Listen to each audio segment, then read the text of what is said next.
শীতটা বেশ জমিয়ে পড়েছে, তাই না? এই শীতেতে গাজরের হালুয়া না বানিয়ে একবার আমার মতো করে গাজরের রসমালাই যদি বানিয়ে খাও তো দারুণ লাগবে। গাজরের হালুয়া তো খেতেই হবে, তার স্বাদ তো সেই স্বাদ, তাই না?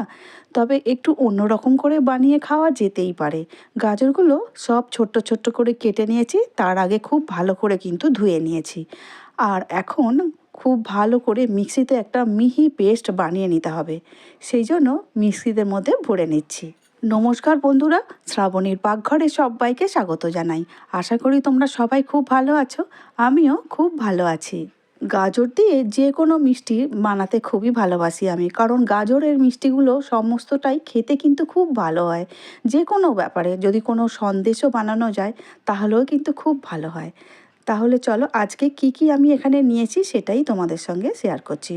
লিকুইড দুধ নিয়েছি, চালের গুঁড়ি নিয়েছি, ড্রাই ফ্রুটস নিয়েছি আর গুঁড়ো আমুল দুধ নিয়েছি। এদিকে কড়া বসিয়ে দিয়েছি, 2 চামচ ঘি দিয়ে দিয়েছি। ঘিটা দেওয়ার পরে ভালো করে যখনই কড়াতে খুব সুন্দর করে মিলিয়ে যাবে তখনই এর মধ্যে দিয়ে দেব দুধ দিয়ে বেটে রাখা গাজর। গাজরটা পুরোটাই আমি এখানে দিয়ে দিচ্ছি আর খুব সুন্দরভাবে একটা ডো করে নিতে হবে। মিষ্টি বানাতে গেলে প্রথমেই কিন্তু ডোটা বানানো খুবই দরকার আছে, কারণ যেমন ইচ্ছা শেপ দেওয়া যাবে, সেই জন্য বেটে রাখা গাজর খুব ভালো করে ঘিয়ের সঙ্গে একটু ভেজে নিতে হবে।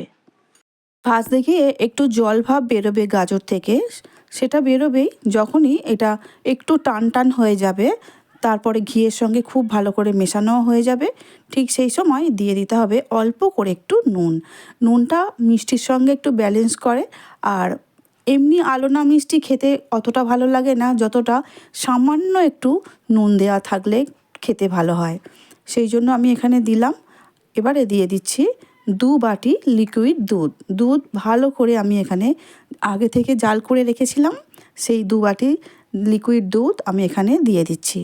দেবার পরে খুব ভালো করে গাজরের সঙ্গে দুধ মিশিয়ে নিতে হবে।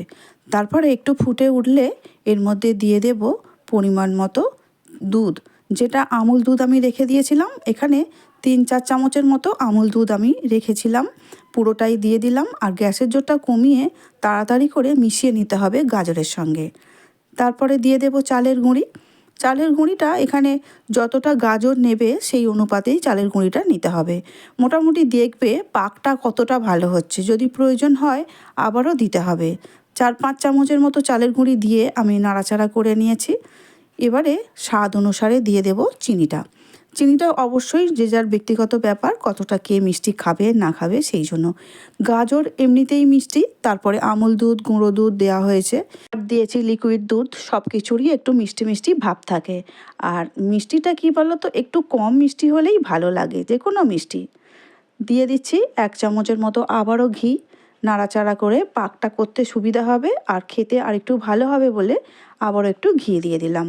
সবশেষে ঘিটা দিলে মণ্ডটা খুব ভালো হয়, কড়া থেকে তাতে সহজেই উঠে চলে আসে। এবারে মিষ্টির জন্য কিন্তু গাজর একদম রেডি হয়ে গেছে। একটা প্লেটের মধ্যে তুলে নেব আর একটু ঠান্ডা করে নেব। গরম গরম হাত দিয়ে মিষ্টি বানানো খুবই অসুবিধা হয়, সেই জন্য একটু ঠান্ডা করে নিয়েছি। হাতের মধ্যে আবারও একটু ঘি লাগিয়ে নিয়েছি, তোমরা চাইলে সাদা তেল দিয়েও করতে পারো। এবারে যেহেতু রসমালাই আমি করব, সেই জন্য আমি একটু গোল গোল করে বানাচ্ছি, তোমরা চাইলে একটু লম্বাটে শেপও দিয়ে দিতে পারো। গোল গোল করে আমি একটার পর একটা রসমালাই শেপগুলো দিয়ে নিচ্ছি।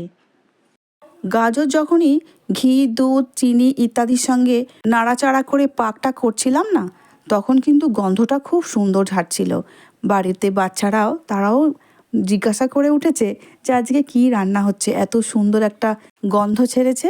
আর তোমরা তো জানোই বন্ধুরা, যে কোনো মিষ্টি বানালেই রান্নাঘরটা করে ম করে, আর মনে হয় যেন কত সুন্দর একটা বাতাবরণ তৈরি হয়ে যায়, তাই না? ঠিক ঠাকুর পুজো মনে হয় যে কোনো মিষ্টির সঙ্গে। তো আজকে আমি এমনিই বানাচ্ছি, বাচ্চাদের অনুরোধেই বলো আর নিজেদের ভালো লাগার জন্যেই বলো। আমার এদিকে গাজরের মিষ্টিগুলো সুন্দর করে বানানো হয়ে গেছে আর প্লেটের মধ্যে সাজানোও হয়ে গেছে। ছোট্ট বাটির মধ্যে কিছু মিষ্টি আগেই তুলে রাখলাম, কারণ ওগুলো কিন্তু আমি দুধের মধ্যে আর দেব না, দেখাবো কি করলাম ওগুলো দিয়ে। তাহলে চলো, আবারও কড়া বসিয়ে দিয়েছি, কড়ার মধ্যে দুধ আর গুঁড়ো দুধ দিয়ে দিলাম। লিকুইড দুধ গুঁড়ো দুধ দেওয়ার পরে ভালো করে কিন্তু ফুটিয়ে নেব। গ্যাসটা কিন্তু এখনও আমি সেইভাবে জোর দিইনি। আর আমার কিন্তু লিকুইড দুধটা খুব ভালো করেই জাল করা ছিল।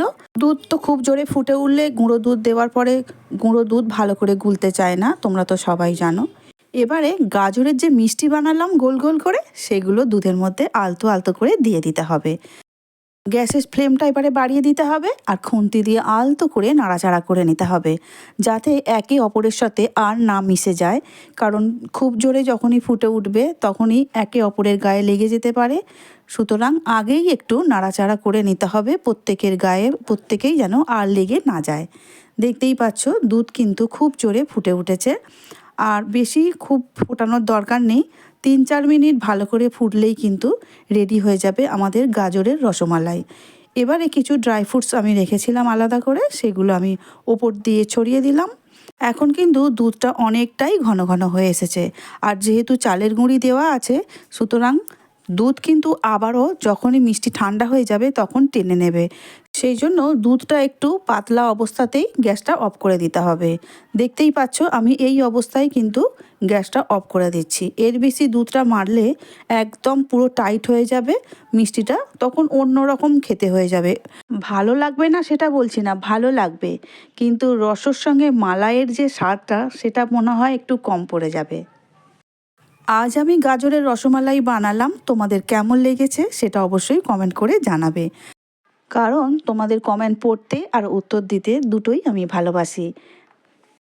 জানি না আজকের এই রেসিপিটা তোমাদের কতটা ভালো লেগেছে।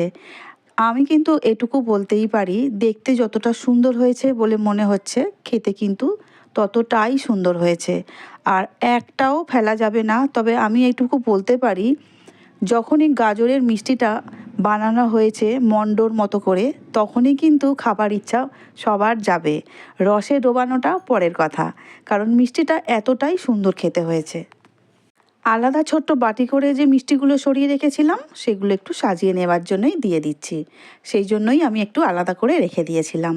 এগুলো যখন খাওয়া হবে তখন আবার মিশিয়ে নেওয়া হবে। সবশেষে কিছু ড্রাই ফ্রুটস আলাদা রেখে দিয়েছিলাম, সেটা গার্নিশিংয়ের জন্য ছড়িয়ে দিচ্ছি। তাতে দেখতেও ভালো হবে, আবার খেতে তো ভালো হবেই। নাও চলো সবাই মিলে মিষ্টি মুখ করো দেখি আমার গাজরের রসমালাই দিয়ে। বন্ধুরা, আমার মতো করে অবশ্যই তোমরা বাড়িতে একবার গাজরের রসমালাই বানিয়ে দেখো। সবাই কিন্তু খেয়ে খুব খুশি হবে, আমি এটুকু কথা দিতে পারি। আজ তাহলে আসছি, দেখা হবে অন্য দিন নতুন রেসিপি নিয়ে। সবাই খুব ভালো থাকবে, সুস্থ থাকবে। আমার ভিডিওটা সম্পূর্ণভাবে দেখার জন্য অসংখ্য অসংখ্য ধন্যবাদ আমার সকল বন্ধুদের।